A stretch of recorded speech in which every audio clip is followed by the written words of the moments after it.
आज supreme court ने बाबा रामदेव को बता दिया कि देश कानून और संविधान से चलता है। सुप्रीम कोर्ट ने कारोबारी और योग गुरु बाबा रामदेव की तगड़ी खिंचाई करते हुए पूछा कि वो देश की सर्वोच्च अदालत के सामने झूठ कैसे बोल सकते हैं। सुप्रीम कोर्ट ने बाबा रामदेव की खिंचाई करते हुए कहा कि जब देश की सर्वोच्च अदालत ने यह साफ साफ कह दिया था कि आप भ्रामक विज्ञापन नहीं दे सकते, फिर भी आपने इतनी हिम्मत कैसे की वही विज्ञापन दोबारा चला दिया, जिसमें आपने न केवल अपनी औषधि के बारे में लिखा कि यह कोरोना का इलाज 100% कर सकती है, जबकि एलोपैथी के पास इसका कोई इलाज नहीं है।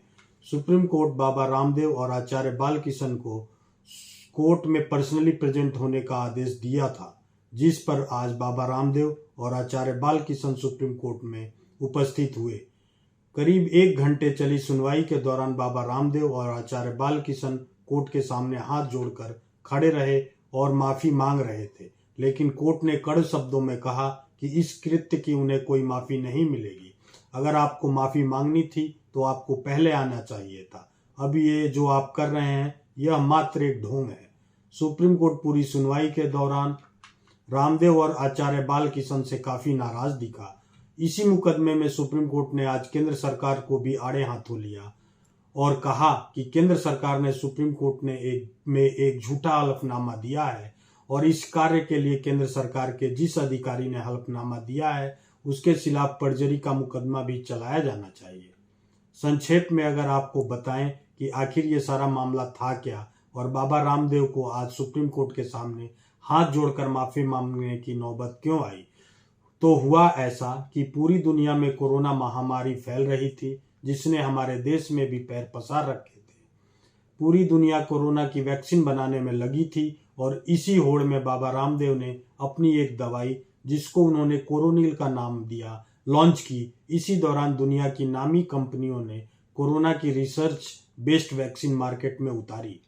बाबा रामदेव ने अपनी दवाई का प्रचार करते हुए कॉन्फ्रेंस की और विज्ञापन दिया कि एलोपैथी दवाई खाकर कई लोग मर गए हैं, जो कि एक फॉल्स क्लेम था।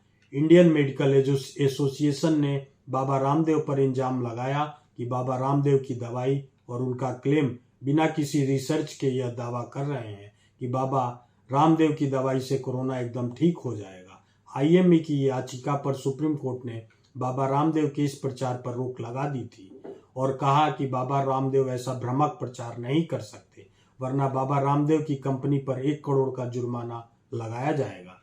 सुप्रीम कोर्ट की जस्टिस हिमा कोहली और जस्टिस एहसानुद्दीन अमानतुल्लाह की बेंच ने इस केस की अगली सुनवाई 10 अप्रैल को मुकर्रर की और केंद्र सरकार को आदेश दिया कि केंद्र सरकार ने इस मामले में जो कार्यवाही की है और जो जवाब बाबा रामदेव ने केंद्र सरकार को दिया है उसको एक हल्फनामे में फाइल करे। अब 10 अप्रैल को यह मामला देखना गौरतलब होगा कि सुप्रीम कोर्ट इस मामले में क्या निर्णय लेती है और क्या निर्देश केंद्र सरकार और बाबा रामदेव को देती है।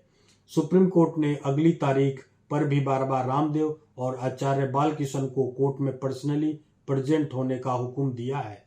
हम आपको इस मुकदमे की बाकी अपडेट्स हमारे यूट्यूब चैनल और हमारी वेबसाइट www.thelawadvice.com पर देते रहेंगे।